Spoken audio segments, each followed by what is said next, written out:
Muy buenas tardes. Reciban un afectuoso saludo por parte del Consejo Superior de la Judicatura, de su presidenta, la doctora Diana Alexandra Remolina Botía, de la vicepresidenta, la doctora Gloria Estela López Jaramillo, y desde luego de los demás integrantes de esta corporación. Le damos la bienvenida hoy a esta videoconferencia denominada La Función de Control de Garantías y el Régimen de Libertad, que hace parte del primer ciclo de capacitaciones para la especialidad penal, que inicia en el día de hoy. En esta actividad académica nos acompaña el doctor Carlos Enrique Cortés Otero, juez coordinador del Sistema Penal Acusatorio de Bucaramanga y juez quinto penal municipal con función de control de garantías de esa misma ciudad. El doctor Cortés hablará acerca de la legalización de capturas de ciudadanos extranjeros, de la legalización de capturas por el delito de violación de medidas sanitarias, de los criterios que deben tenerse en cuenta para la imposición, sustitución y prórroga de medidas de aseguramiento privadas y no privativas de la libertad. Tan pronto nuestro facilitador desarrolle su presentación, dará respuesta a algunas de las preguntas formuladas por ustedes a través del chat de participación en este foro. Asimismo, las inquietudes técnicas sobre la conexión, registro y evaluación del curso serán atendidas por nuestro personal técnico de la Escuela Judicial a través del chat de participación disponible. También al finalizar este curso se habilitarán 2 códigos QR para realizar el registro de asistencia y la evaluación de esta capacitación. Bienvenido, doctor Cortés. Muchas gracias por la invitación. Muy buenas tardes. Agradezco entonces que me haya convocado el Consejo Superior de la Judicatura y la Escuela Judicial Rodrigo Lara Bonilla a través de su directora, la doctora Marilucero Novoa Moreno, para dictar esta capacitación, esta charla entre compañeros funcionarios judiciales, pero además también dirigida a los litigantes, a fiscales, defensores públicos y demás personas interesadas en el tema del régimen de libertad. Pues bien, es importante establecer que este régimen de libertad tiene una serie de reglas y principios que lo legitiman dentro del Estado social y democrático de derecho. La tarea entonces de esta conferencia no es otra, sino compartir con ustedes algunas apreciaciones, algunas experiencias, algunas normas, jurisprudencia además, que sirva para establecer los alcances de medidas invasivas del derecho fundamental a la libertad, como lo es la medida de aseguramiento consistente en la detención preventiva, bien sea en establecimiento carcelario o en el domicilio del imputado, o igualmente las medidas de aseguramiento no privativas de la libertad.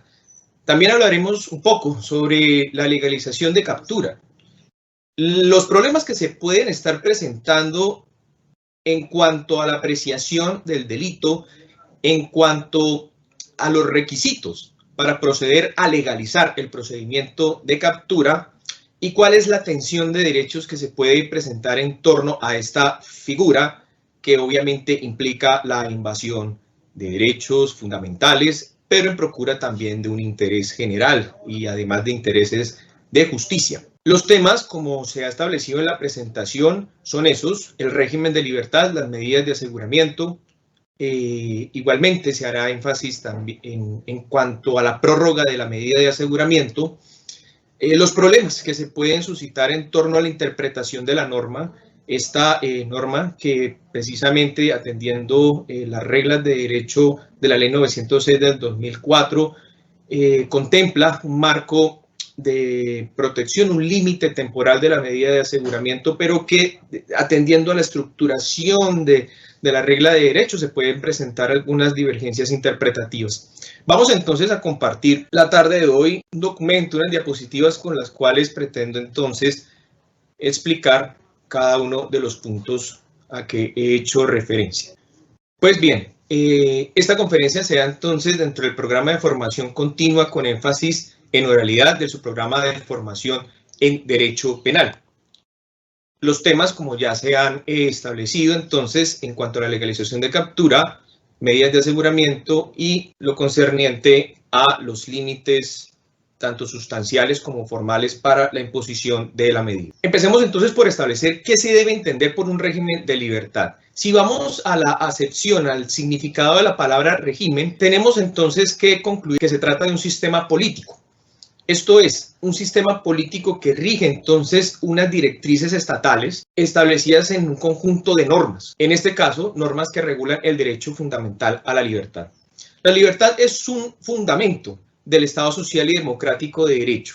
Hace parte entonces del pilar que estructura, que cimenta nuestros valores y principios como Estado, como país, y por ello adquiere una especial relevancia. Sin el derecho fundamental a la libertad, no podríamos gozar de otros derechos igualmente fundamentales o también en cuanto al desarrollo de nuestros proyectos de vida, la dignidad humana. Y partiendo de esas circunstancias, de la trascendencia que tiene este derecho fundamental dentro de los estados democráticos, tenemos entonces, en cuanto al marco constitucional, el artículo 28 y el artículo 32, en lo que respecta a la afectación del derecho fundamental a la libertad con ocasión a una causa penal.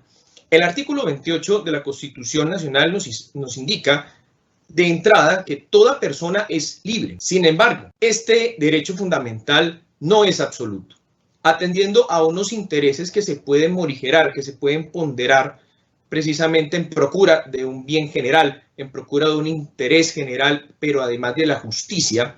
Podemos afectar este derecho fundamental, obviamente, con reglas rígidas que deben interpretarse de manera excepcional y residual. Nadie puede ser molestado en su persona o familia, ni reducido a prisión o arresto, ni detenido, ni su domicilio registrado, sino en virtud de mandamiento escrito de autoridad judicial competente, con las formalidades legales y por motivos previamente establecidos en la ley.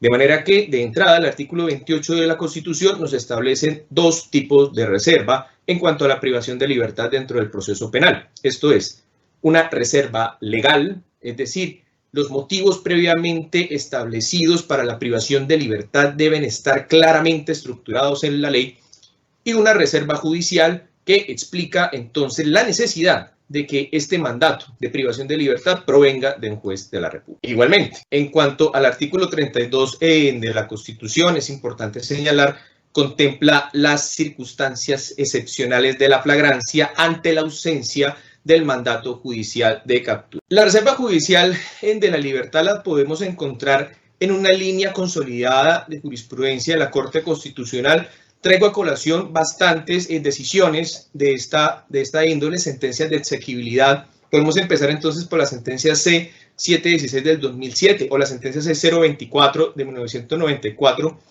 en la que establece entonces la Corte Constitucional que, a diferencia de la Constitución de 1886, es clara la Constitución y el constituyente al momento de elaborar la Carta Magna de que la reserva en cuanto a la privación de la libertad es de carácter judicial, contrario a lo que ocurría con la Constitución de 1886, en la cual se establecía que podía ser competente una autoridad sin establecer el carácter judicial de la misma. En el caso de la Constitución de 1991, el artículo 28 superior es claro al señalar que tiene una reserva judicial el mandato de privación de libertad. Pero como se había anunciado, también se contempla la posibilidad de que las personas puedan ser privadas de la libertad cuando sean sorprendidas en circunstancias de flagrancia que entraremos a analizar en la tarde de hoy. El artículo 32 permite entonces concluir que en cuanto a las circunstancias del mandato judicial, de la reserva judicial y el mandato previo de privación de libertad, pues hay otras opciones de privación de libertad. En este caso se trataría de las circunstancias de flagrancia. La privación de la libertad constituye la mayor afectación a la dignidad humana, de manera que conlleva limitaciones a la mayoría de los derechos fundamentales con los que gozamos y desarrollamos entonces nuestro proyecto de vida. Es por ese motivo entonces que siempre deberá constituir el último recurso de un Estado en aplicación del ius puniendi para atender entonces las necesidades de justicia, para atender entonces los fines de este poder punitivo en torno a los preceptos de la pena y en torno a las garantías fundamentales que deben revestir a los ciudadanos que se encuentren sometidos a un proceso penal. ¿Cuáles formas de privación de la libertad contempla nuestro ordenamiento jurídico colombiano en materia penal? Encontramos una que se aplica durante el proceso que es la medida de aseguramiento, e igualmente partimos de otro tipo de privación de libertad que se supone es la más respetuosa de la presunción de inocencia y corresponde a una sentencia condenatoria. Cuando se ha practicado, se ha desarrollado el juicio oral, se ha hecho el debate probatorio, se han escuchado las partes, las alegaciones de fiscalía, de la defensa, el juez adopta entonces una decisión y en torno a esa decisión perfectamente el juez de conocimiento emite su sentencia, puede ser condenatoria y a partir de ello entonces adquiere la condición de condenado la persona sometida al juzgamiento y se le priva de la libertad en cumplimiento de la pena de prisión. En cuanto a esta circunstancia, entiendas entonces que existen unos límites partiendo del tema que tendremos que abordar el día de hoy, que corresponde a las medidas de aseguramiento, unos límites en cuanto a los temas formales o asuntos formales de la medida de aseguramiento y unos límites de carácter sustancial. Los límites de carácter formal harán entonces referencia a los preceptos, a la forma de ejecución, pero además durabilidad de la medida de aseguramiento, mientras que los límites sustanciales hacen referencia a los motivos que legitiman esta medida cautelar de carácter personal. Se presenta entonces una constante tensión entre la presunción de inocencia y la afectación del derecho fundamental a la libertad. En contrapeso encontramos la prevalencia del interés general y los fines del Estado. ¿Qué debe prevalecer? Dependerá del caso específico y de la aplicación de unos criterios hermenéuticos establecidos por las altas cortes, en este caso la Corte Constitucional y la Corte Suprema de Justicia, bajo la figura del test de proporcionalidad y suficiencia. Entraremos a verificar los pasos de este test de proporcionalidad, pero de entrada podemos establecer que este es el método entonces para dirimir el conflicto entre la presunción de inocencia y afectación del derecho fundamental a la libertad en cuanto a las medidas de aseguramiento.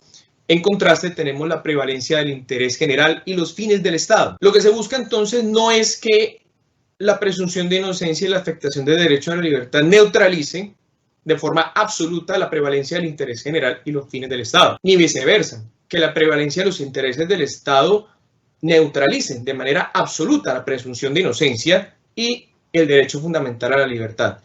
Se busca entonces un test de proporcionalidad en el cual se apliquen este tipo de medidas invasivas, pero en la mínima proporción, en la mínima circunstancia posible, la mínima determinación en cuanto a la necesidad y suficiencia de la medida de aseguramiento. En cuanto al test de proporcionalidad y los criterios establecidos por la Corte Constitucional para la afectación del derecho fundamental a la libertad bajo esta figura, encontramos las siguientes sentencias de la Corte Constitucional, sentencias de exequibilidad, que resultan útiles entonces para dimensionar cuáles son entonces los límites sustanciales y los límites formales que legitiman esta medida cautelar dentro del ordenamiento jurídico colombiano.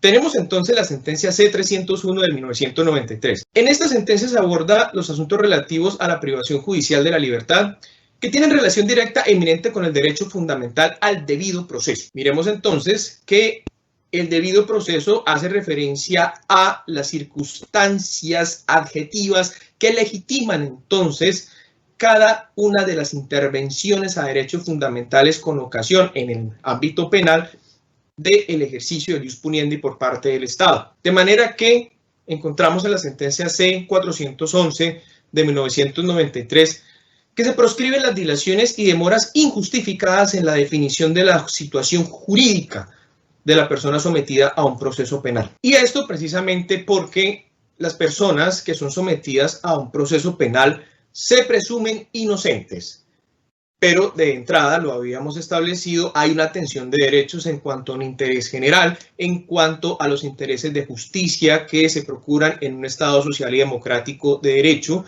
De puntera, entonces, se da la aplicación del ius puniendi, esa facultad sancionatoria del Estado dentro del ámbito penal, y podemos observar entonces en la sentencia C-300 de 1994 que la presunción de inocencia vincula a todos los poderes públicos. La sindicación no implica entonces que se trate por esa simple circunstancia un índice de peligrosidad social y de culpabilidad individual.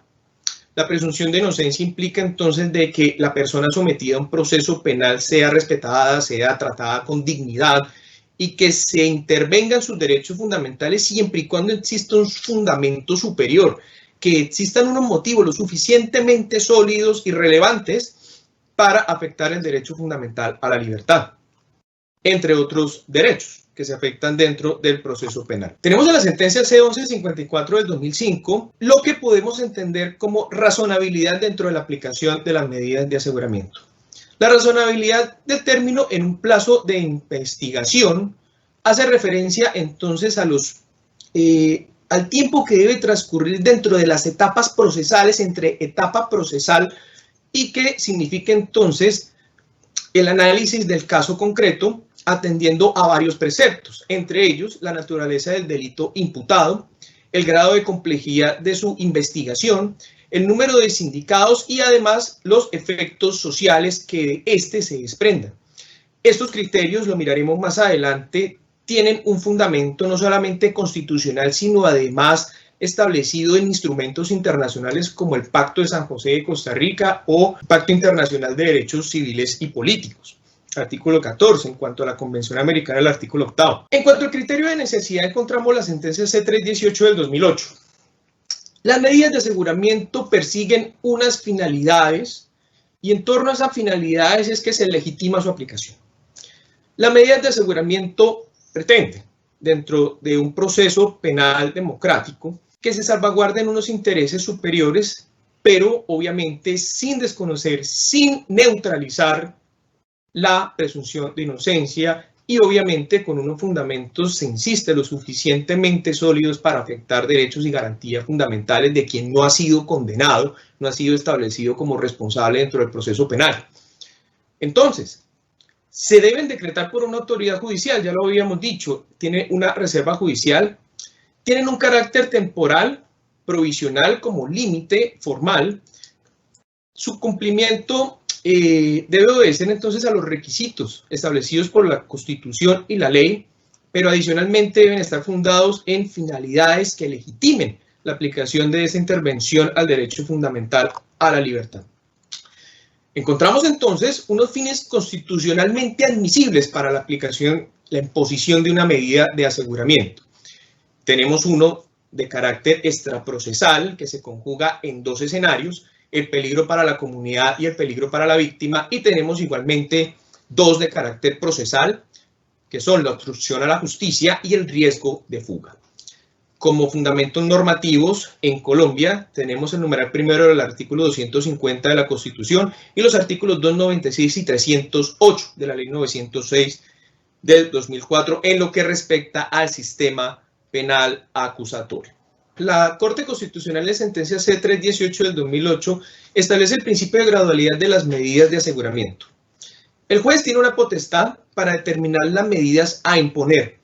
¿Qué quiere decir esto? El juez cuenta con un plexo normativo lo suficientemente amplio para decidir, para establecer cuál es la medida de aseguramiento que puede imponer dependiendo las circunstancias específicas del caso.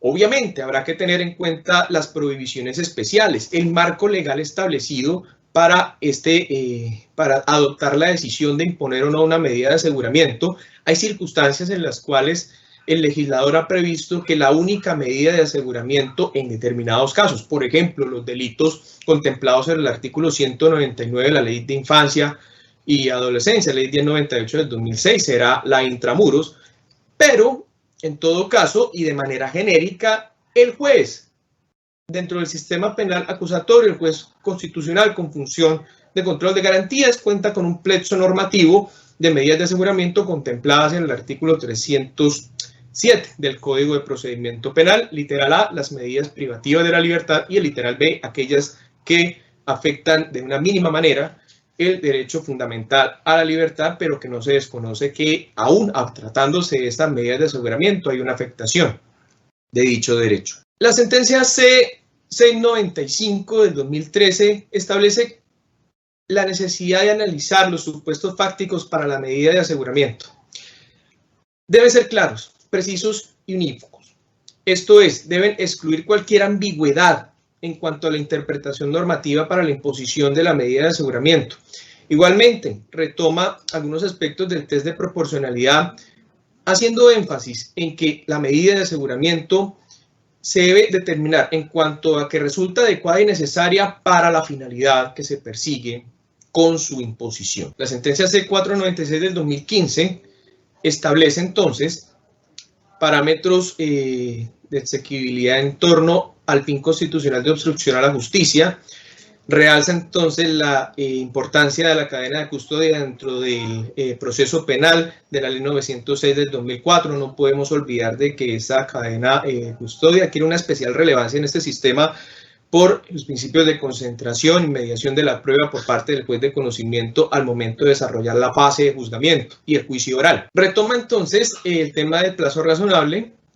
Para el plazo razonable entonces establece nuevamente, retoma los parámetros establecidos en su línea jurisprudencial, pero aquellos igualmente indicados en instrumentos internacionales como la complejidad del asunto a atender, esto es en cuanto a la complejidad jurídica del caso, pero sin pasar por alto que pueden presentarse otro tipo de circunstancias que permitan establecer que estamos frente a un caso complejo, como circunstancias de orden social, la actividad procesal del interesado, esto es, si está incurriendo o no en maniobras dilatorias para evadir a la justicia, si se trata entonces de maniobras que lo que indiquen no es un interés en que el acusado o imputado adquiera entonces una respuesta del Estado frente al proceso penal al cual se encuentra vinculado, sino que por el contrario lo que busca es entorpecer la actividad de la justicia. Y en cuanto a las conductas de las autoridades nacionales, es importante indicar que en cuanto al Sistema Interamericano de Derechos Humanos, la Corte Interamericana ha señalado que la investigación que deben emprender los estados en materia penal debe ser realizada con la debida diligencia, puesto que debe ser efectiva. La Corte Interamericana, en sentencia del 22 de noviembre del 2004, caso Carpio Incol versus Guatemala, sentencia del 19 de noviembre del 2004, caso Planes Sánchez contra Guatemala, igualmente se cita sentencia del caso Tibi contra Ecuador sobre este punto. La Corte Interamericana de Derechos Humanos, en cuanto a este tema de la obstrucción a la justicia, igualmente lo aborda en sentencia caso de las hermanas Serrano Cruz contra El Salvador, sentencia igualmente del 7 de septiembre del 2004, caso Tibi contra Ecuador, esto ya lo habíamos señalado, están allí establecidas estas decisiones de la Corte Interamericana de Derechos Humanos. Y en cuanto al órgano que investiga, debe llevar a cabo dentro de un plazo razonable todas aquellas diligencias que sean necesarias con el fin de intentar obtener un resultado, bien sea una sentencia absolutoria o una sentencia condenatoria. ¿Qué es lo que rescato entonces de estas decisiones de la Corte Interamericana de Derechos Humanos? Establece que se tratan de las agencias estatales. No los circunscribe únicamente a la administración de justicia. Aborda entonces una responsabilidad y la señala de las agencias estatales que se encuentren vinculadas a la investigación penal, que desarrollen y participen en ese proceso penal. La sentencia C469 del 2016 evalúa el peligro para la comunidad. Se ha presentado entonces discusión en cuanto a este fin constitucional, el de peligro para la comunidad, como quiera que la Corte Interamericana de Derechos Humanos e igualmente la Comisión Interamericana en sus informes ha establecido que este es un motivo recurrente para la privación de la libertad de manera cautelar. Además, se observa un abuso de los estados parte y que sean sometidos a la jurisdicción de la Corte Interamericana. Se ha visorado entonces un abuso en la aplicación de este mecanismo o de esta finalidad, mejor, para aplicar una medida de aseguramiento. No obstante ello, la Corte Constitucional en sentencia C469 del 2016 indica que dicho fin constitucional es compatible con la Constitución de 1991. Incorpora la protección de la comunidad como justificación de las medidas de aseguramiento, que de manera específica repercute en la garantía de prerrogativas individuales de los miembros de la comunidad, se articula bien con el sentido fundamental del citado instrumento internacional, hace referencia al Pacto de San José y permite asumir, en principio, de que en la determinación del sentido de las disposiciones del bloque de constitucionalidad se deben preferir aquellas interpretaciones que amplíen el ámbito de protección. El derecho a la libertad personal está sujeto a medidas proporcionadas y una de ellas puede ser encontrarse legítimamente en cuanto a la protección de los derechos de las demás personas. Establece entonces que se legitima esta medida de aseguramiento, este fin constitucional para la imposición de la medida en cuanto a los derechos de las demás personas, un interés general. La sentencia C-469 del 2016 retoma el tema de los límites formales y sustanciales de la medida de aseguramiento. Para su imposición, límites formales, reserva de ley y reserva judicial. En cuanto a los límites sustanciales, encontramos la estricta legalidad, es decir, que los motivos para privar de la libertad bajo esta figura deben estar debidamente establecidos en la ley, deben ser específicos e inequívocos. El principio de excepcionalidad implica entonces que se trate del último mecanismo dentro del proceso penal para salvaguardar esos fines constitucionales. En cuanto al principio de gradualidad implica entonces esa escogencia, esa determinación de la medida de aseguramiento que salvaguarde el fin constitucional, pero con una mínima invasión a los derechos fundamentales del imputado.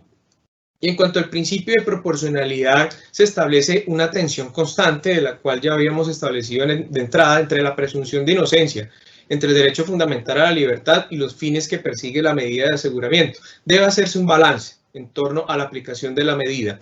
Si estos fines constitucionales resultan lo suficientemente relevantes para el caso concreto, en cuanto a su equivalencia, en cuanto a su necesidad de protección, en cuanto a su urgencia, para entonces afectar el derecho fundamental a la libertad del imputado. No se debe autorizar la privación cautelar si es que los efectos o por lo menos la sanción a la que se vería expuesto el acusado resulta entonces menos gravosa que la medida de aseguramiento que se le pretende imponer. Se trata entonces de una simple lógica jurídica. Se trata entonces de analizar el caso concreto y de verificar que los supuestos en los que no sería posible aplicar la pena de prisión, pues no serán entonces meritorios de una detención preventiva, por ejemplo, que es la medida de aseguramiento más invasiva. En cuanto al principio de necesidad, solo procederá cuando sea el único medio que permita asegurar los fines del proceso. Demostrar que otras medidas cautelares menos lesivas resultan infructuosas a esos fines. Y en cuanto al principio de gradualidad, constituye mejor un criterio que debe ser seguido por el juez al determinar cuál es la medida de aseguramiento que más se ajusta al caso. Se insiste, debe imponerse una medida que sea efectiva, que logre entonces satisfacer ese fin constitucional, que logre prevenir esa situación riesgosa en cuanto a los fines constitucionales, pero que implique una mínima y necesaria invasión al derecho fundamental a la libertad. En la sentencia C-221 del 2017, la Corte Constitucional amplifica los casos o los ejemplos en que puede determinarse un plazo razonable o que deben ser objeto entonces de análisis para determinar si hay una violación o no del plazo razonable como límite formal de las medidas de aseguramiento. Se debe analizar entonces la complejidad del asunto, el término promedio que implica el trámite que ha llevado entonces o de los trámites procesales en aras de verificar si se ha presentado una dilación o no, si se ha presentado una dilación injustificada en cuanto al trámite del proceso. El número de partes e intervinientes obviamente hará que sea un caso que implique la atención de cada uno de ellos, que implique entonces la salvaguarda de derechos y obviamente al tratarse de una pluralidad de personas, de partes e intervinientes, esto puede obviamente exigir por parte del juez más tiempo y más sesiones, más audiencias para agotar el trámite procesal. El tipo de interés involucrado, esto en cuanto también haciendo énfasis en los casos complejos y en cuanto a las repercusiones sociales y jurídicas que tenga el caso determinado en cuanto a su dificultad. Las dificultades probatorias en cuanto a que se debe garantizar especialmente para la defensa el acceso a los medios de prueba y que implique entonces que se le otorguen unos términos, unos plazos para que pueda recopilar, para que pueda reunir los medios de prueba que pretenda que se decreten en la audiencia preparatoria y que se incorporen al juicio oral para su valoración como prueba. Se tiene en cuenta el comportamiento procesal de las partes e intervinientes. Se insiste en cuanto a las maniobras dilatorias o el comportamiento igualmente de las agencias estatales vinculadas al proceso penal, la diligencia de las autoridades judiciales en cuanto al trámite del proceso, la naturaleza del delito imputado, también hace referencia a la complejidad del caso, igualmente la complejidad en su investigación. Miremos que hay algunos procesos en los cuales la recopilación de elementos y evidencias, pero esto ya por parte del Estado, implica un desgaste especial, implica que se destinan recursos mucho más voluminosos y robustos para ciertos casos, y los efectos sociales y nocivos que se desprendan del proceso. La sentencia C-221 del 2017 igualmente se demanda el artículo 4 de la ley 1786 del 2016, aparentemente por omisión legislativa, en la cual el demandante consideró que al no establecerse un término de libertad después de la lectura de la sentencia, se incurría entonces en esta predicada omisión legislativa. La Corte Constitucional determina entonces que dicha circunstancia finalmente se encuentra debidamente señalada en el artículo 1 de la ley 1768 del 2016. Hago acá una precisión, así aparece en la sentencia de la Corte Constitucional, claramente se trata de la ley 1786, pero finalmente es lo que establece en la parte motiva y en la parte motiva de la Corte Constitucional. Se hace referencias al artículo 1 de la ley 1786 y el plazo aquí consagrado, como se clarificó, parte del cálculo razonable de las etapas procesales para determinar que un año resulta como suficiente y razonable para la duración de la medida de aseguramiento privativa de la libertad dentro del proceso penal. Se toman entonces los términos en cuanto al proceso ordinario del artículo 175 del Código de Procedimiento Penal para sumarlos y establecer entonces que el trámite del proceso sin circunstancias extraordinarias y con los términos allí señalados en esta norma equivale entonces aproximadamente a un año. Y por ello concluye entonces la Corte Constitucional que se establece como un criterio válido, razonable, atendiendo a que la medida de aseguramiento debe encontrarse vigente en principio durante el trámite procesal, pues que se haga este cómputo de términos para arrojar finalmente cuál es ese tiempo o término razonable de duración de la medida de aseguramiento. Se insiste esto como límite temporal de esta medida cautelar de carácter personal. En esta sentencia, la Corte Constitucional establece un cuadro comparativo entre la Ley 1760 del 2015 y la Ley 1786 del 2016. En cuanto al artículo primero, modificatorio del artículo 307 del Código de Procedimiento Penal, se incorpora esta regla de derecho de la duración máxima de la medida de aseguramiento, que equivale a un año, permitiendo entonces que este término pueda prorrogarse por situaciones debidamente establecidas en la ley. Se establece en la ley 1760 que se exhorta la actuación ante la justicia especializada, que corresponde al conocimiento de la justicia especializada. Número 2, en los cuales sean 3 o más los acusados contra quienes estuviere vigente la detención preventiva. Y 3, que se trate de investigación o juicio de actos de corrupción de aquellos señalados en la ley 1474 del 2011. La novedad entonces frente a este punto que trae la ley 1786 del 2016 es una condición o circunstancia adicional para la prórroga de la medida de aseguramiento que corresponde a los delitos de carácter sexual, esto de libertad, integridad y formación sexual. En cuanto al artículo 4, modificatorio del artículo 317, el Código de Procedimiento Penal, las causales de libertad durante el proceso se establecen, como podemos ver en la diapositiva, igualmente las fórmulas de incremento de estos plazos, atendiendo entonces a la posibilidad de prorrogar la medida de aseguramiento. El cuadro aparece tal cual como se incorpora en la sentencia de constitucionalidad, Como novedad, entonces, en la ley 1786 se indica nuevamente el tema de las conductas sexuales y que las medidas de aseguramiento privativas de la libertad, esto es importante, este precepto normativo, las medidas de aseguramiento privativas de la libertad solo podrán imponerse cuando quien las solicite pruebe ante el juez de control de garantías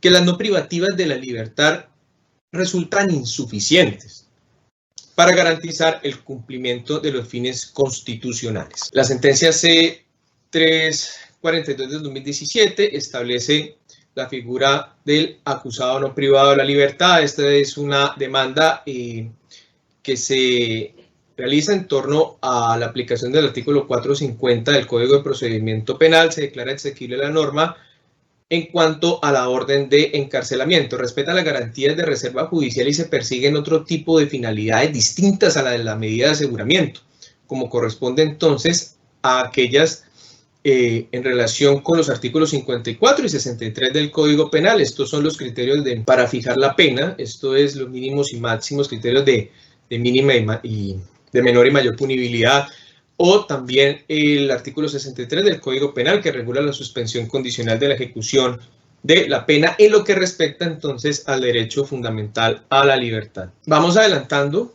Se establecen unos límites de las medidas de aseguramiento privativas de la libertad, unos límites sustanciales, como ya se habían señalado. En cuanto a estos límites, durante la imposición de la medida de aseguramiento, se encuentra la revocatoria de la medida, atendiendo a lo preceptuado en el artículo 318 del Código de Procedimiento Penal. La sustitución por medida no privativa de la libertad tiene un carácter mixto, considero, en cuanto a los límites sustanciales y atendiendo además, como sigue, unos límites temporales que se encuentran contemplados en el artículo, corrijo acá, es el artículo 317 del Código de Procedimiento Penal, libertad por vencimiento de términos. Implica esto entonces que en cuanto a los límites sustanciales, durante la acción de esta medida de aseguramiento, la permanencia de esta medida de aseguramiento puede ser reevaluada, puede ser revisada mediante la figura de la revocatoria de la medida de aseguramiento, atendiendo a que en consideración del peticionario, generalmente la defensa, pues no se siguen configurando los fines constitucionales que llevaron a la imposición de la medida de aseguramiento privativa de la libertad en un momento determinado. Los límites temporales del artículo 317 del Código de Procedimiento Penal, desde los numerales cuarto al sexto, se erigen entonces como unos criterios formales o límites formales para la durabilidad de la medida de aseguramiento. Sin embargo, en cuanto a la sustitución del artículo 307 del Código de Procedimiento Penal, considero que tiene una doble connotación o naturaleza, como quiera que opera por el paso del tiempo, es decir, por el término del año cumplido, y eso atendiendo además los parágrafos del artículo 317 del Código de Procedimiento Penal, haciendo una interpretación sistemática de los mismos, atendiendo igualmente a las maniobras dilatorias por parte de la defensa o del interesado, pero igualmente le atribuye una carga argumentativa a la Fiscalía en el evento en que decida, en los casos permitidos por la ley, realizar una sustentación y solicitud de prórroga de medida de aseguramiento. Luego, entonces, como límite sustancial, también podemos establecer que en cuanto a la prórroga de la medida de aseguramiento le asiste una carga argumentativa a la Fiscalía para que convenza al juez de que permanecen en ese momento procesal, aún a puertas de encontrarse en vencimiento el término del año contemplado el parágrafo 1 del artículo 307 del Código de Procedimiento Penal, que subsiste entonces la necesidad de mantener esta medida de aseguramiento en los cuatro supuestos jurídicos que hemos abordado. En cuanto al plazo razonable, se establece entonces que hace parte entre las garantías de lo procesal debido. El artículo 8º, numeral primero, entonces 8.1 de la Convención Americana de Derechos Humanos indica que toda persona tiene derecho a ser oída con las debidas garantías y dentro de un plazo razonable.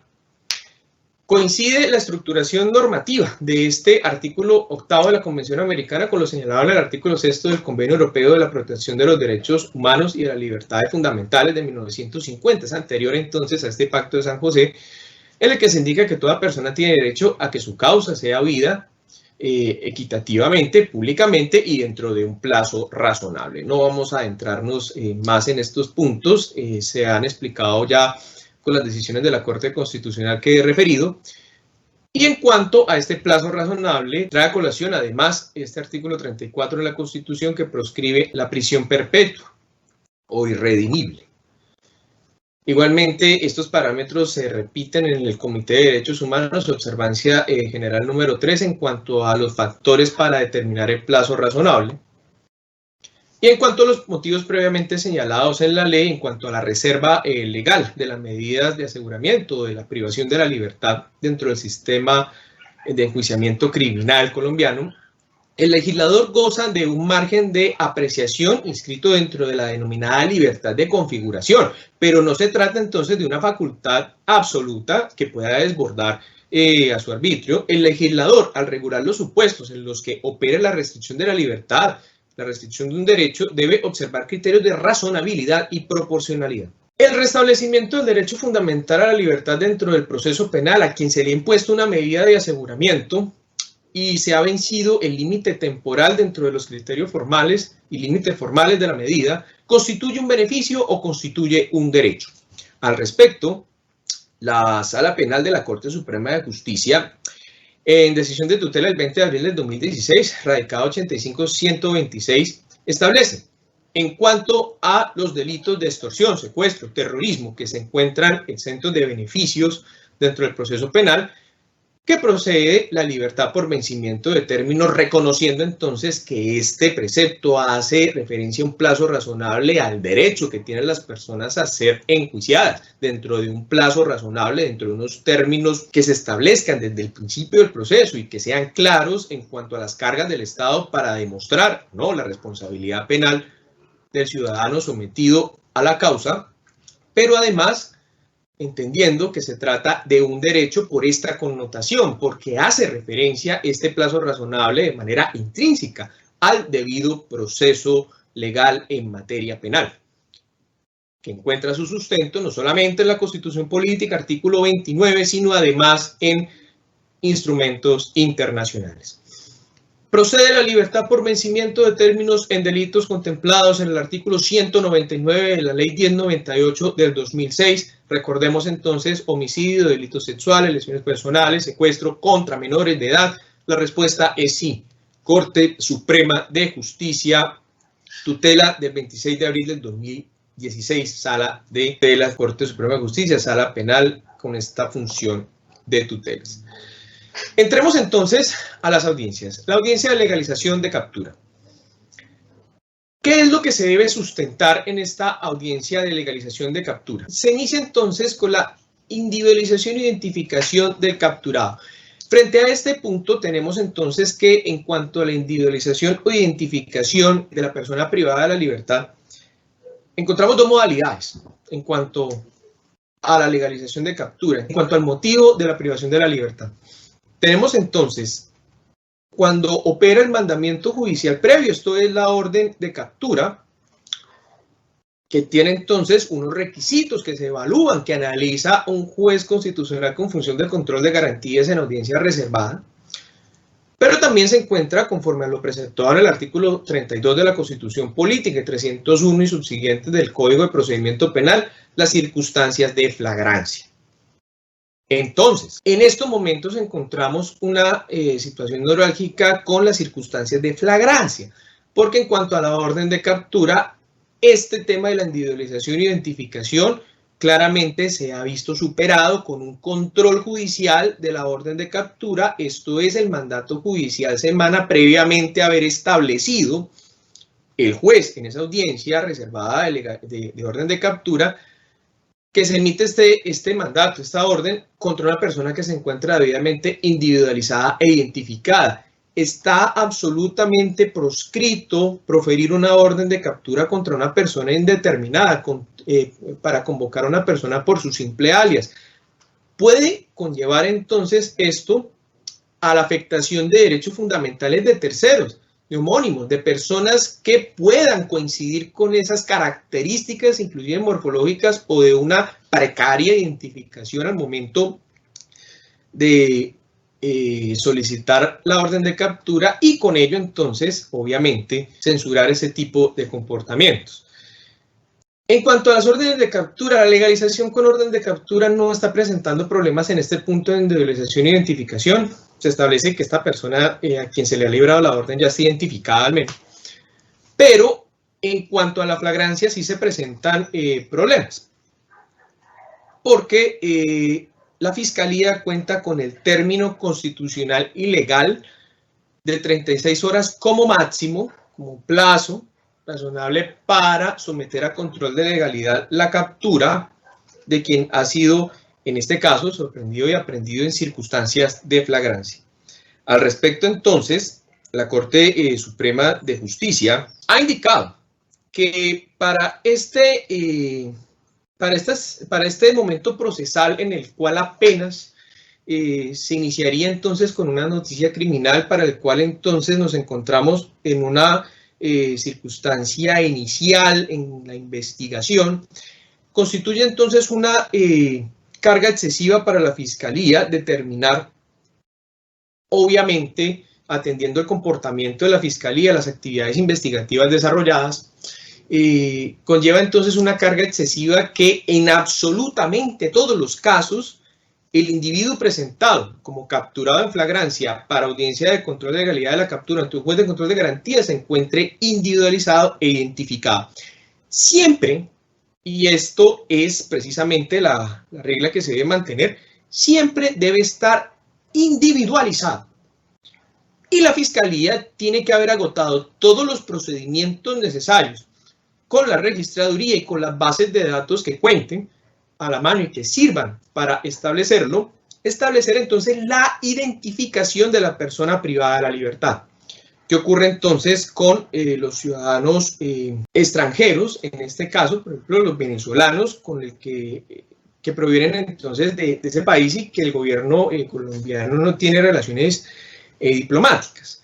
Se presenta entonces la necesidad de individualizar al capturado, pero obviamente entendiendo que a partir de ese momento y en el evento en que la captura llegue a ser determinada como legal, posteriormente corresponde a la Fiscalía General de la Nación para los actos subsiguientes del enjuiciamiento determinar una identidad de la persona vinculada al proceso, o como lo establece la Corte Suprema de Justicia, sentencia 34779 del 27 de julio del 2011, debe haber una completa y explícita individualización de la persona vinculada al proceso y especial en tratándose de privados de la libertad. Esta decisión de la Corte Suprema de Justicia concluye entonces que como mínimo y atendiendo lo preceptuado en el artículo 128 del Código de Procedimiento Penal, la garantía entonces para determinar que las evidencias y elementos que luego en el juicio oral encuentran la categoría de prueba y que con base en estas pruebas se emite una sentencia condenatoria, que estas corresponden a la persona que se encuentra vinculada a la fase de juzgamiento, que inicia entonces esta fase de juzgamiento y que ha sido declarada responsable en materia penal. No debe haber equívocos y la individualización, al menos la individualización, debe ser lo suficientemente robusta y completa para determinar entonces esa correspondencia entre las pruebas practicadas en el juicio con la persona a quien se determina como responsable de la conducta delictiva.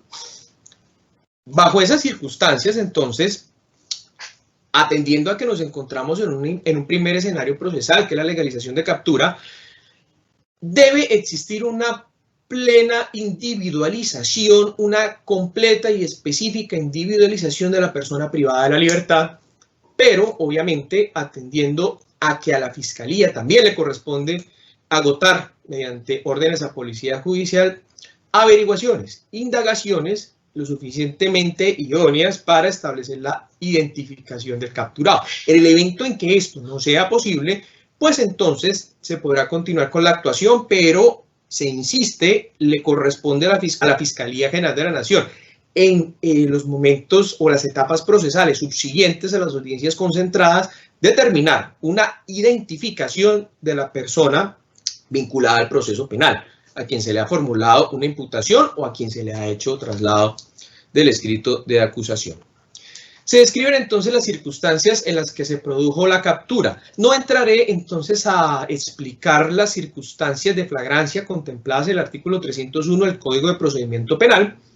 Además, señaladas en el artículo 32 de la Constitución, esto es la flagrancia en sentido estricto, la cuasiflagrancia, la flagrancia inferida, la videoflagrancia, que es a través del testigo silente, o la flagrancia por huida en un vehículo, todas estas contempladas en el artículo 301 del Código de Procedimiento Penal y que ustedes seguramente conocen, pero sí debemos establecer entonces que atendiendo a esas circunstancias de flagrancia, la carga argumentativa que corresponde a la Fiscalía para que se declare como legal este procedimiento de captura corresponde a un motivo que va más allá del sorprendimiento, sino también a la estructuración de un sorprendimiento por conducta delictiva. Pero, ¿cuál es la connotación de la decisión? Esta es entonces la situación neurálgica que se está presentando en el ámbito judicial colombiano. Podemos establecer claramente que se requiere un sorprendimiento, que se requiere entonces una aprehensión respetuosa de derechos y garantías fundamentales, que se requiere entonces que haya un sorprendimiento en conducta delictiva. Pero, ¿qué corresponde entonces dentro del procedimiento del artículo 302 del Código de Procedimiento Penal con aquellos comportamientos en los cuales, atendiendo al esquema del delito contemporáneo que se viene manejando o estructurando actualmente en torno a la responsabilidad penal, correspondería hacer un análisis del injusto penal y esto, explicado en las teorías clásicas, pues, en lo que respecta a una antijuridicidad material. ¿Qué explica esto? Las conductas que afecten de una forma mínima o leve, bien jurídicamente tutelado, pues no tendrán entonces una relevancia suficiente para que se configure el injusto penal. Pero si aplicamos las teorías clásicas, pues al menos estaríamos hablando de una conducta típica con la necesidad de analizar una antijuridicidad en escenarios posteriores. Esto es discutible y obviamente constituye entonces una carga argumentativa tanto de la Fiscalía, que es la que peticiona la legalización, como del juez de control de garantías. Pero en todo caso, aún partiendo de esto, podemos establecer de que estas conductas que no resulten relevantes dentro del ámbito de la antijuridicidad, pues no recibirán entonces una afectación del derecho fundamental a la libertad. ¿Y qué hacer con los hallazgos? Esta es la pregunta. En caso hipotético, se captura a una persona por el delito de porte ilegal de armas, pero esta arma de fuego como tal no resulta idónea para afectar el bien jurídicamente tutelado de la seguridad pública porque no es funcional, no es apta para disparar. El artículo 302 del Código de Procedimiento Penal indica que en las circunstancias de flagrancia las autoridades de policía ponen a disposición al capturado ante el fiscal. Y el fiscal se erige entonces como ese primer filtro de legalidad de la captura. La pregunta es, ¿puede determinarse que esta captura, al establecerse, al indicarse que el arma no es apta para disparar, puede establecerse que es ilegal por parte de la Fiscalía? Considero que sí, porque desde la óptica entonces del artículo 302 del Código de Procedimiento Penal, claramente le atribuye entonces a la Fiscalía el deber de analizar el delito y de indicar entonces si procede o no la ritualidad o que por lo menos tiene la suficiente relevancia para presentar el caso ante un juez constitucional con función de control de garantías. Porque en principio lo que pretende la Fiscalía cuando presenta el caso y avisora que la captura es legal, ¿cierto? Que se haga la solicitud ante el juez de control de garantías. Pero analizando entonces el procedimiento de policía, claramente podemos advertir de que la policía tuvo un motivo fundado, tuvo un motivo válido para privar temporalmente la libertad al ciudadano por el hallazgo de este objeto material del delito de porte de armas de fuego. Se encuentra claramente establecido que tenía ese motivo. Luego entonces corresponderá a la Fiscalía como primer filtro legal de esta aprehensión establecer si en su criterio debe presentarse o no el caso ante el juez constitucional con función de control de garantías. En el evento en que estime la Fiscalía que bajo esta tesis del injusto penal o que se trata de un caso que no afecta al bien jurídicamente tutelado, se podría restablecer el derecho fundamental a la libertad, pero no bajo una declaratoria de ilegalidad de la captura. Es el restablecimiento del derecho fundamental a la libertad, porque el procedimiento policivo se ajusta a derecho. Hubo un hallazgo válido conforme a las reglas del artículo 301 del Código de Procedimiento Penal, pero después es que se corrobora, se advierte que este elemento, el arma de fuego, no resulta apta para disparar. Entonces, bajo esa dinámica, se puede establecer de que no habrá necesidad de presentar el caso del juez constitucional con función de control de garantías, pero el hallazgo es válido. Ese hallazgo servirá para iniciar una investigación si lo desea la Fiscalía o si por el contrario adopta otro tipo de decisión, pero el hallazgo es válido y el procedimiento que efectuó la policía al momento de la captura igualmente es válido. Esto obviamente en el evento en que se hayan respetado los derechos consagrados en el artículo 303 del Código de Procedimiento Penal. Considero que es el alcance más adecuado de este tipo de circunstancias. Igualmente, en cuanto a los controles formales de la captura, pues debe verificarse el conocimiento pleno de los derechos desde el primer momento de la captura al ciudadano. Artículo 303 del Código de Procedimiento Penal. Debe igualmente establecerse un plazo razonable en cuanto al momento de la aprehensión y el control de legalidad, máximo de 36 horas, artículo 28 de la Constitución, artículo 302 del Código de Procedimiento Penal, en cuanto a la acreditación de los derechos del capturado. Problemas actuales. En cuanto al tráfico de estupefacientes, se presenta esta misma circunstancia. Tenemos claro entonces que la Corte Suprema de Justicia en abundante jurisprudencia ha establecido de que existe tráfico, fabricación, porte de estupefacientes en los eventos donde se establezca distribución o venta de la sustancia, que la cantidad puede servir de indicador, un indicador de un posible tráfico o distribución del estupefaciente, pero que no es concluyente frente a esta circunstancia de tipicidad subjetiva especial del tipo penal establecido en el artículo 376 del Código Penal. De manera que igualmente debe contemplarse, y esto ya dentro de la autonomía judicial de cada uno de los funcionarios, de jueces de control de garantías, estimar entonces si se legaliza el procedimiento, a pesar de que finalmente la Fiscalía muy seguramente no va a presentar un elemento de evidencia lo suficientemente concluyente para determinar una modalidad de distribución o venta del estupefaciente. Y sí, posiblemente se justificará por la cantidad, pero se insiste, no es un criterio concluyente, es un criterio apenas indicador de este delito tipificado en el artículo 376 del Código Penal. En cuanto al delito de violación de medidas sanitarias, se presenta una circunstancia especial, y es que este delito, que entra dentro de la categoría de los tipos penales en blanco, implica entonces a la remisión de normas administrativas para determinar sus alcances. El artículo 386 del Código Penal señala violación de medidas sanitarias el que viole medida sanitaria adoptada por la autoridad competente para impedir la introducción o propagación de una epidemia, incurrirá en prisión de 4 a 8 años.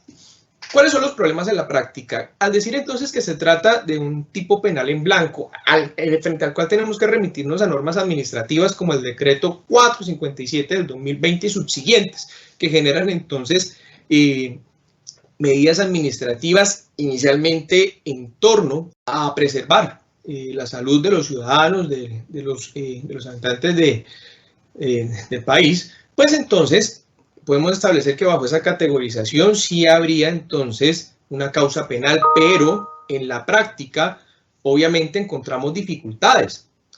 Por ejemplo, en cuanto a la tipicidad subjetiva, requiere entonces la Fiscalía una demostración en cuanto a que el ciudadano se encontraba con la intención, con ese dolo, de defraudar esta norma penal.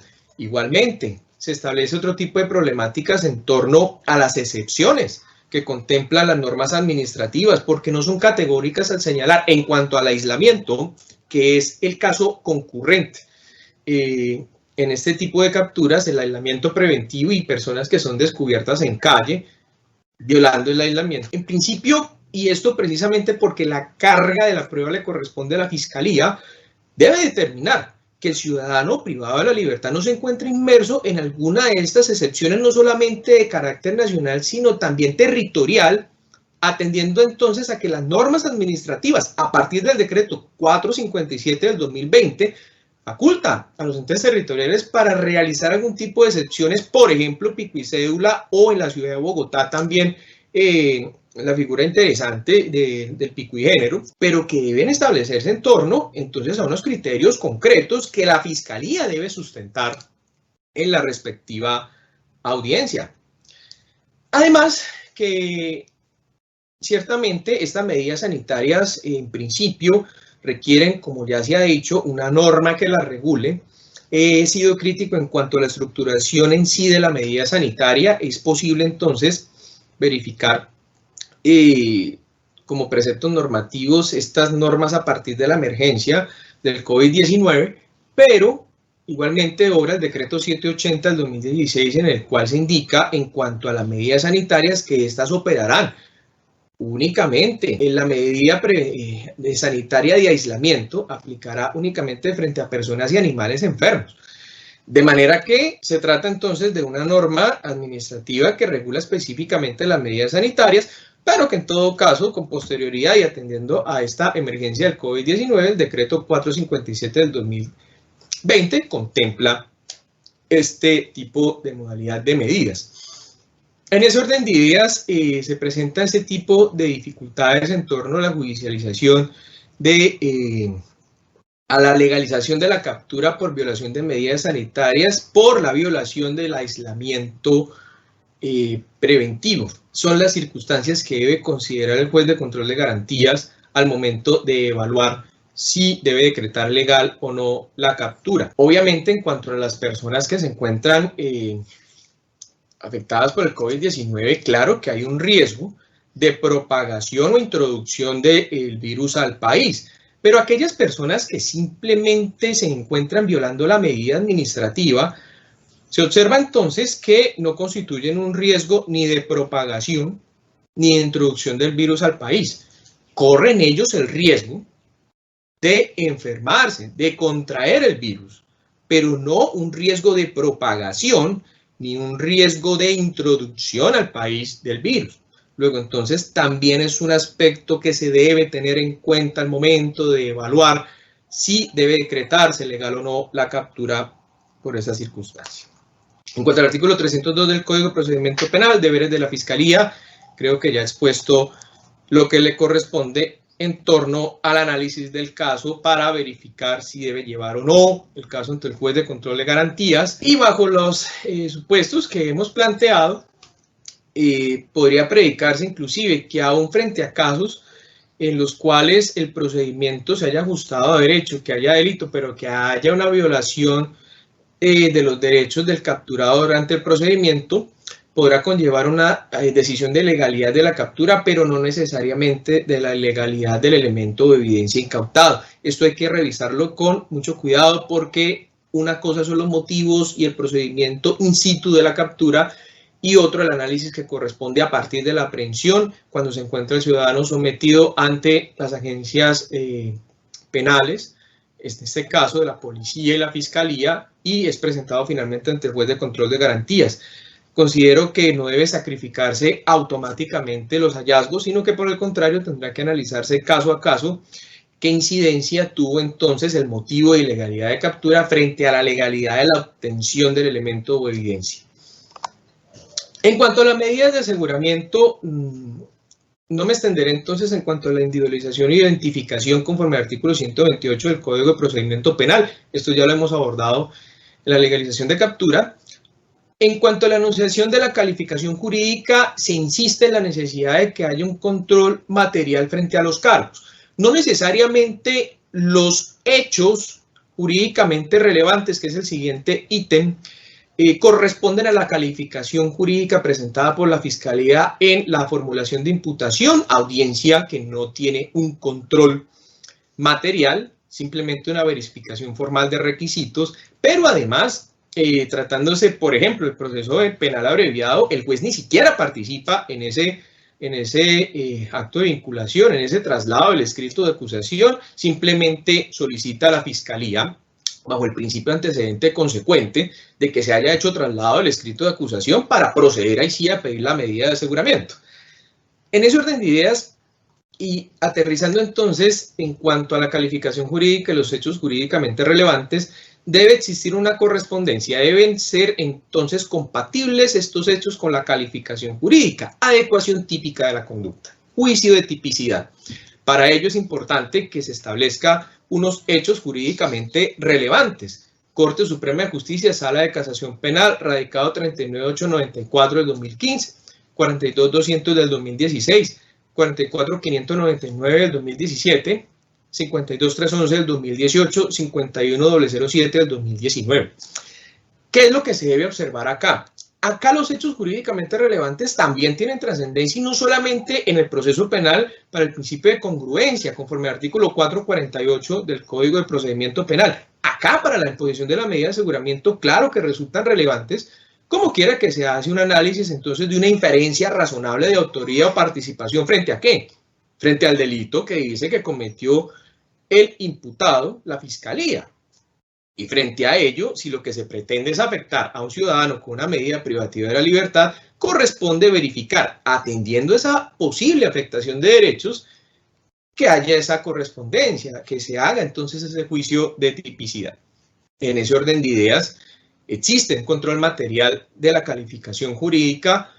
Caso concreto, la Fiscalía, y esto es un caso apenas para explicar la figura, la Fiscalía considera que hay tentativa de homicidio, artículos 103 y 27 del Código Penal, en un acto en el que A le pega un martillazo a B en una pelea de vecinos. Estoy hablando de un caso absurdo, pero que vale la pena para precisar el ejemplo, para precisar el punto. Entonces, se formó la imputación por tentativa de homicidio y esos son los hechos de la agresión. Obviamente, la Fiscalía, con base en los requisitos objetivos, artículo 313, numeral segundo del Código de Procedimiento Penal, tiene un fundamento al menos normativo para pedirle una medida de aseguramiento privativa de la libertad. Más allá del test de proporcionalidad y suficiencia, de los fines constitucionales, la medida de aseguramiento en principio no cumpliría con los requisitos objetivos porque haciendo un control material de la calificación jurídica y de los hechos jurídicamente relevantes, a partir de esos hechos, la calificación jurídica y el control material, se puede concluir fácilmente de que el delito cometido por el capturado no corresponde entonces a una tentativa de homicidio, sino a unas lesiones personales. De manera que en ese control material, la medida de aseguramiento peticionada por la Fiscalía no sería procedente. Deben exponerse los medios cognitivos que soportan la medida, las razones que permiten vincular al imputado con el delito, la justificación de la urgencia de la medida de aseguramiento, esto precisamente porque se hace inaplazable, porque en el evento en que no se imponga la medida de aseguramiento se va a materializar ese riesgo que se pretende evitar con la medida de aseguramiento, sentencia C695 del 2013, en eso consiste la urgencia, y la acreditación de la necesidad para la imposición de la medida de aseguramiento, a partir de unos fines constitucionalmente válidos para la afectación del derecho fundamental a la libertad mediante esta medida cautelar de carácter personal. Obstrucción a la justicia, artículo 309, Código de Procedimiento Penal, el peligro para la comunidad o riesgo de reiteración, artículo 310, el peligro para la víctima igualmente como fin constitucional extraprocesal, el riesgo de fuga que implique la no comparecencia y el incumplimiento de la pena, conforme al 312 del Código de Procedimiento Penal. En cuanto a la argumentación de la clase de medida de aseguramiento solicitada, esto atendiendo a la gradualidad de las medidas de aseguramiento, se insiste, el juez cuenta con un plexo normativo para verificar cuáles son las medidas de aseguramiento con las que cuenta para el caso específico. Hay algunos casos en los cuales el juez cuenta con una sola y única alternativa, como por ejemplo los delitos sexuales contra menores o el delito de extorsión. Únicamente se cuenta con estas medidas de aseguramiento, luego entonces no tendrá ese margen de discrecionalidad para seleccionar la medida. Pero de forma genérica se establece en el artículo 307 del Código de Procedimiento Penal la norma contempla dos tipos de categorías de medidas, las privativas de la libertad y las no privativas de la libertad. Atendiendo entonces lo presentado al artículo 308, parágrafo segundo del Código de Procedimiento Penal, aparece entonces con esta ley 1786 una regla de derecho novedosa, importante, para permitir la imposición de las medidas de aseguramiento no privativas de la libertad, a pesar de lo presentado en el artículo 315 del Código de Procedimiento Penal.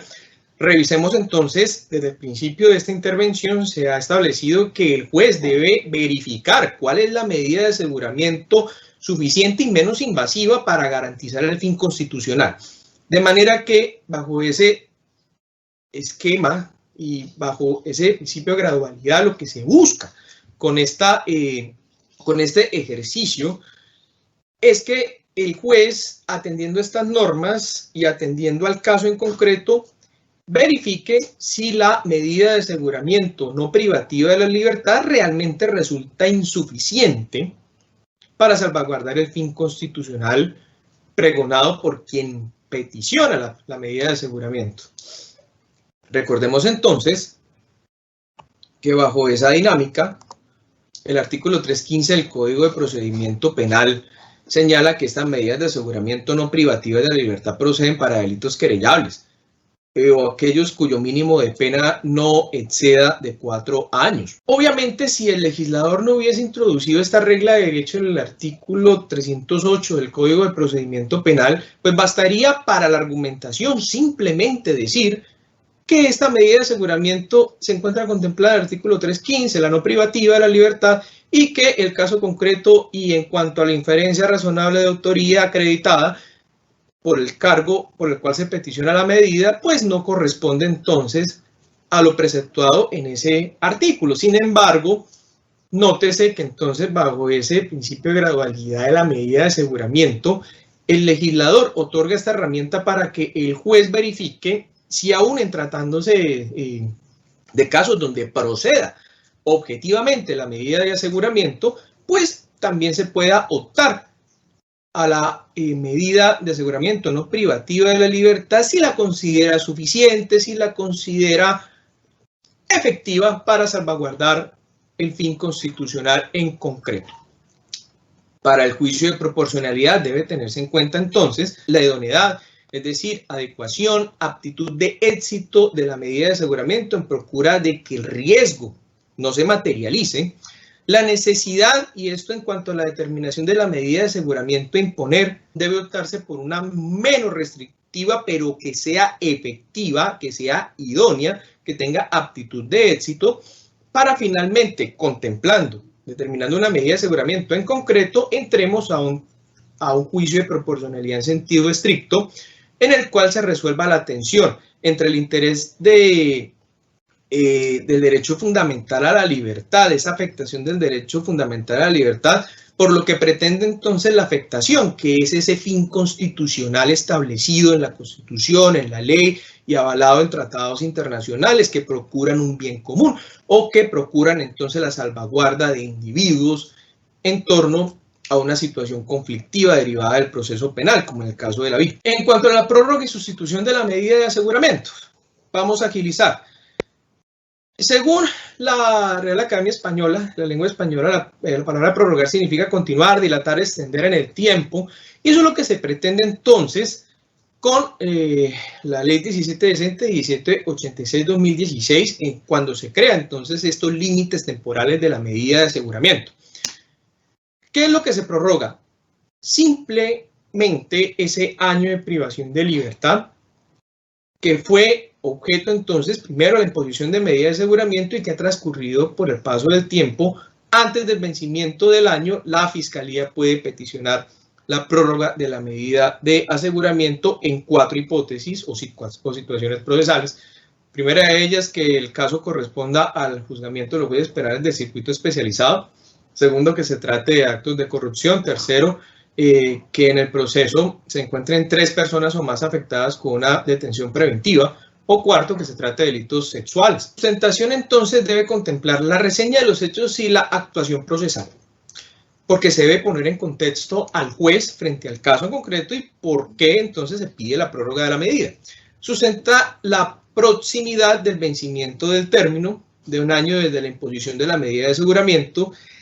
Está claro que entonces la ley 1786 establece que este término de solicitud debe contemplar ser menos dentro de los 2 meses anteriores al vencimiento del año, pero no un año calendario, sino teniendo en cuenta los aplazamientos atribuibles a la defensa y los aplazamientos que, bueno, las circunstancias que se le pueden atribuir a la Administración de Justicia.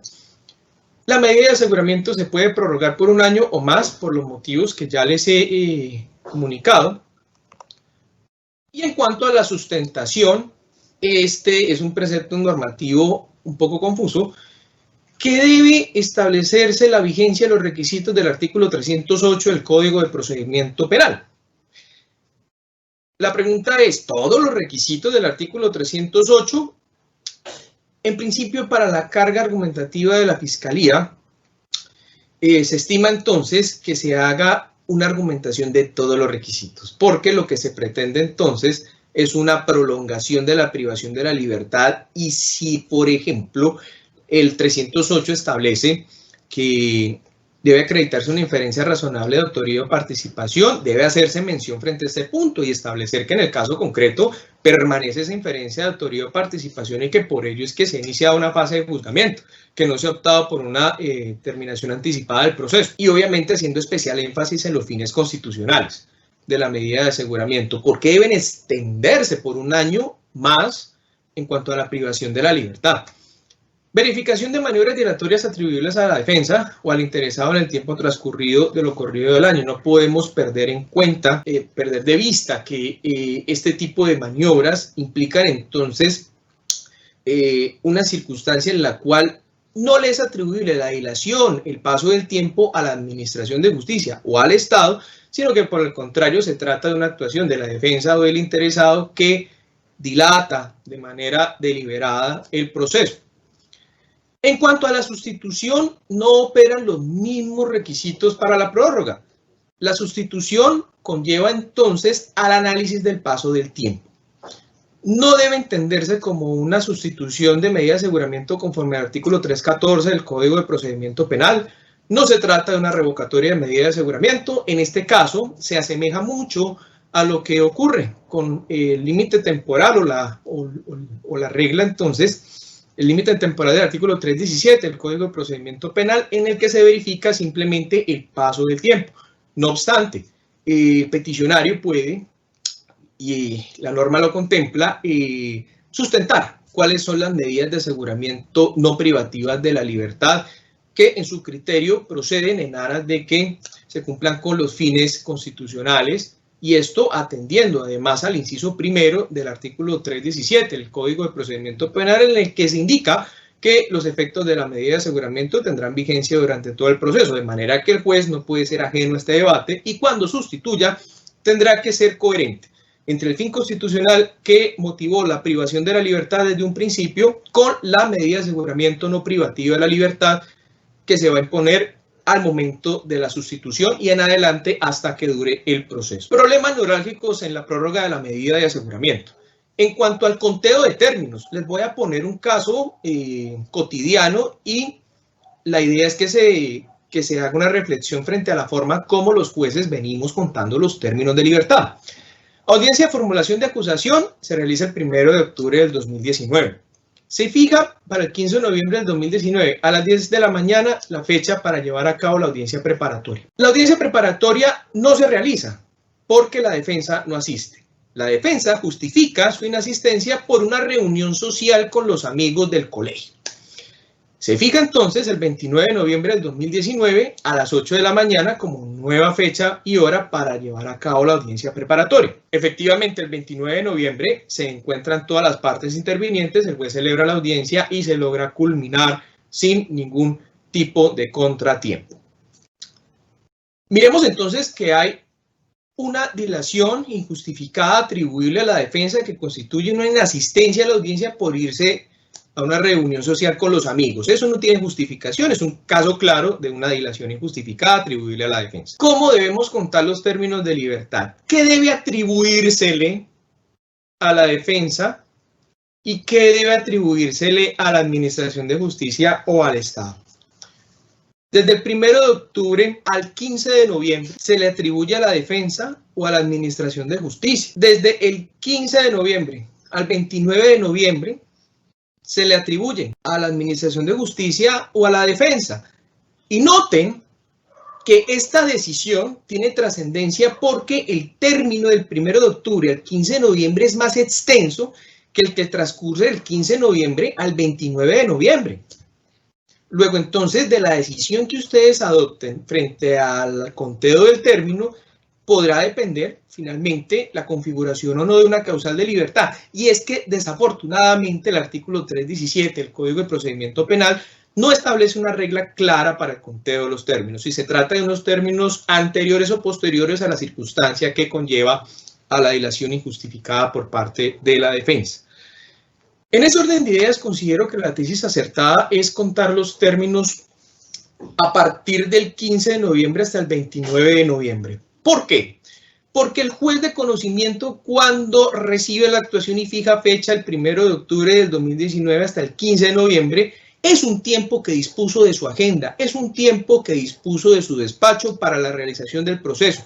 Es atribuible a la Administración de Justicia.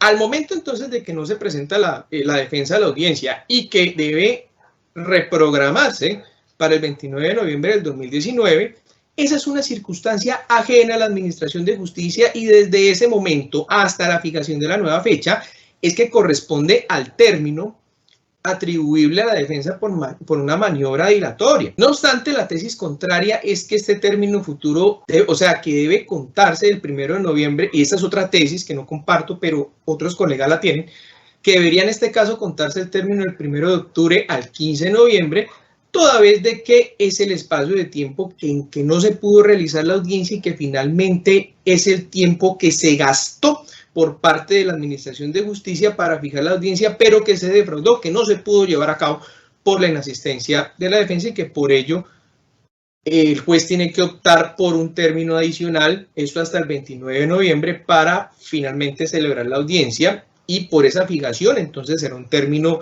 que dispone la Administración de Justicia, que dispone el juez desde el motivo del aplazamiento hasta la nueva fecha. Ambas tesis son razonables, son plausibles, sin embargo, considero que la tesis correcta es la primera, es de contar los términos anteriores y ello precisamente porque desde la fijación de la audiencia el juez ya había dispuesto de su agenda ese momento, ese tiempo, que se interrumpe por la inasistencia de la defensa. Entonces, de allí en adelante, desde la inasistencia hasta la nueva fecha, corresponderá a ese tiempo atribuible a la defensa por la maniobra dilatoria. ¿Cómo se debe interpretar la palabra levantamiento del inciso segundo del parágrafo del artículo 307 del Código de Procedimiento Penal? No debe interpretarse como revocatoria de medida de aseguramiento. Si miramos la acepción de la palabra levantamiento, hace referencia a algo que se descoloca, a algo que se retira, que se levanta, ¿cierto? Y bajo esa dinámica se asemeja más a una revocatoria de medida de aseguramiento, pero cuando leemos integralmente la norma, solamente el juez tiene dos opciones en cuanto a este límite temporal de la medida de aseguramiento y es prorrogar por solicitud de la Fiscalía o sustituir la medida por el paso del tiempo, por una no privativa de la libertad. Luego, entonces, considero que se trata de un error en la redacción de la norma y que teleológicamente la palabra levantamiento hace referencia entonces a la palabra sustitución. La interposición del recurso de apelación por la defensa constituye una maniobra dilatoria. En decisión de habeas corpus recientemente, de mayo, la decisión es el radicado 130, es una decisión de habeas corpus de la Corte Suprema de Justicia. Se establece claramente que la interposición de recursos legalmente presentados y dentro del término legal no constituyen una maniobra dilatoria porque hacen parte de los mecanismos de defensa con los que cuenta entonces el interesado y su defensor. De manera que este mecanismo no debe constituir entonces una maniobra dilatoria y que por el contrario, cuando lo que se observe en la interposición del recurso es un debate ajeno a lo jurídico, el juez de garantías o de conocimiento, según el caso, podrá adoptar los correctivos para que no se conceda el recurso y no se dilate ese término.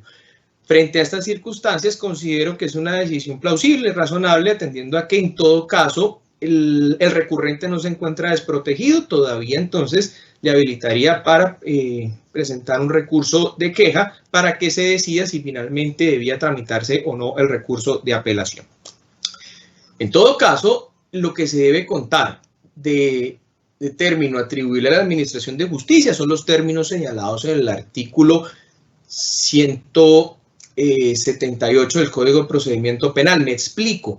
Cuando la defensa apele un auto, atendiendo a que se trate de una medida de aseguramiento, cuando apele un auto, deberá entonces tenerse en cuenta que la justicia tiene unos términos establecidos en el artículo 178 del Código de Procedimiento Penal para resolver. En ese orden de ideas, pues lo que sobrepase ese término le corresponderá asumirlo a la Administración de Justicia, mientras que los términos del 178 le corresponderán al Estado. Una crítica que tengo frente a la privación de libertad y frente a la prórroga de la medida de aseguramiento es que se toma esa a partir de qué momento. Muchos consideran que a partir de la imposición de la medida de aseguramiento, considero que esto viola garantías fundamentales porque finalmente la persona, si fue vinculada, por ejemplo, mediante orden de captura o captura en flagrancia, pues esta privación de la libertad proviene desde ese momento y no desde la imposición de la medida de aseguramiento. Esto adquiere relevancia, por ejemplo, en audiencias masivas, en las que pueden pasar varios días para que finalmente se decida o no sobre la imposición de una medida de aseguramiento. Cierro entonces con estas frases. Una cosa no es justa por el hecho de ser ley, debe ser ley porque es justa. Charles Louis de Segondain, se trata entonces del barón de Montesquieu. Si el hombre fracasa en conciliar la justicia y la libertad, fracasa en todo. Albert Camus. Hemos culminado entonces esta conferencia. Agradezco entonces la atención prestada. Podemos culminar entonces en que el régimen de libertad tiene unas garantías establecidas. Se ha explicado entonces los criterios para la imposición de la medida de aseguramiento, los problemas neurálgicos de la legalización de captura y de las prórrogas de medidas de aseguramiento. Se ha intentado entonces establecer unos criterios prácticos y otorgar unas herramientas obviamente respetuosas de la autonomía judicial. Muchas gracias. Muchas gracias a usted, doctor Carlos Enrique Cortés, por sus importantes aportes, su clara disertación y apreciaciones acerca de temáticas relacionadas con la función de control de garantías y el régimen de libertad. Quiero formularle algunas preguntas que a través del chat nos han hecho, doctor Carlos Enrique. La primera, las reglas establecidas en la Ley 906 de 2004 sobre las medidas de aseguramiento y en especial sobre la detención preventiva, ¿se ajustan a los tratados internacionales sobre la materia? Gracias. Sí, pero se puede mejorar. En lo que respecta a la imposición de las medidas de aseguramiento, los fines constitucionales en principio se encuentran ajustados a los requerimientos de los instrumentos internacionales, especialmente respecto de los fines constitucionales de obstrucción a la justicia y de riesgo de fuga o de no comparecencia. Este riesgo de no comparecencia, obviamente entendido, y soy muy crítico en ello, no comparecencia al proceso, porque es que no hay nadie más interesado que el imputado o el acusado de asistir al proceso, perdón. O sea, se trata entonces de una circunstancia criticable en torno a la asistencia al proceso, porque considero que el trasfondo, lo que realmente persigue esta causal es que se materialice, que se cumpla una sentencia condenatoria en el evento en que el ciudadano imputado, luego acusado, resulte derrotado en juicio. Luego, eso es lo que se debe asegurar. En cuanto a la comparecencia y obviamente obstrucción a la justicia, no tiene problema. ¿Cuál ha sido el problema en torno a el riesgo para la comunidad? Es el criterio recurrente, el más recurrente de los estrados judiciales para la imposición de una medida de aseguramiento. Contempla 7 causales en el artículo 3 del Código de Procedimiento Penal y que conllevan entonces a que se configuren situaciones en las que puede desbordarse estas facultades que se le otorga a los jueces de control de garantías para la imposición de una medida de aseguramiento cuando no se hace un debido análisis en cuanto a la gravedad de la conducta, en cuanto a la modalidad, en cuanto a ese principio de gradualidad, de proporcionalidad para la imposición de la medida de aseguramiento. Máxime en esta época en la que encontramos una crisis carcelaria y un problema de salubridad que no se puede perder de vista. Considero que sí, pero que debe analizarse si este artículo 310 o las circunstancias en torno al peligro para la comunidad permiten que se desborde entonces esta facultad de las agencias penales para la imposición de una medida de aseguramiento de privación de libertad en establecimiento carcelario o detención domiciliaria. Otra pregunta, doctor. Si existen límites sustanciales y estrictos para la imposición de una medida de aseguramiento como la detención preventiva, ¿por qué se presenta el hacinamiento carcelario? Considero que, conforme a la respuesta anterior, considero que esa es la razón. No existen entonces unos límites claros en torno a la posibilidad de escogencia de una medida de aseguramiento. Se plantean normas que limitan la posibilidad de ejercer la debida gradualidad de las medidas de aseguramiento. Cito, por ejemplo, en cuanto a la sustitución de la medida de aseguramiento, la aplicación del artículo 314 del Código de Procedimiento Penal presenta un parágrafo similar a las prohibiciones que presenta el artículo 68A del Código Penal, un catálogo de delitos por el cual en principio no sería posible la imposición de una medida de aseguramiento de detención domiciliaria, salvo que se trate de causales de relevancia constitucional como el estado de salud del imputado, o que se trate de una mujer en gestación, o que se trate de un padre o madre cabeza de hogar o una persona de la tercera edad. Esas son las circunstancias, pero no se le permite esa gradualidad al juez de control de garantías. Considero que esto ha incidido en cuanto a la estructuración de la norma, ha incidido en que se imponga la medida de aseguramiento privativa de la libertad sobre las otras opciones que cuenta para entonces salvaguardar los fines constitucionales con la medida.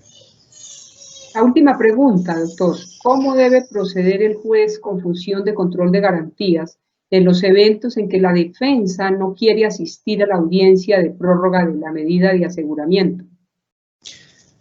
Perfecto. Se supone que la prórroga de la medida de aseguramiento debe peticionarse y ordenarse antes del vencimiento del año.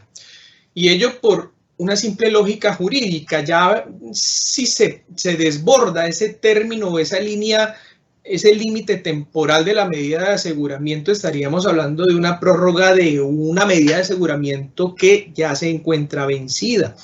Luego, entonces, no sería razonable emitir una prórroga en esos términos. Se presentan circunstancias en que la Fiscalía peticiona en el momento debido, 2 meses antes del vencimiento del año, peticiona la audiencia de prórroga de medida de aseguramiento y la defensa no asiste.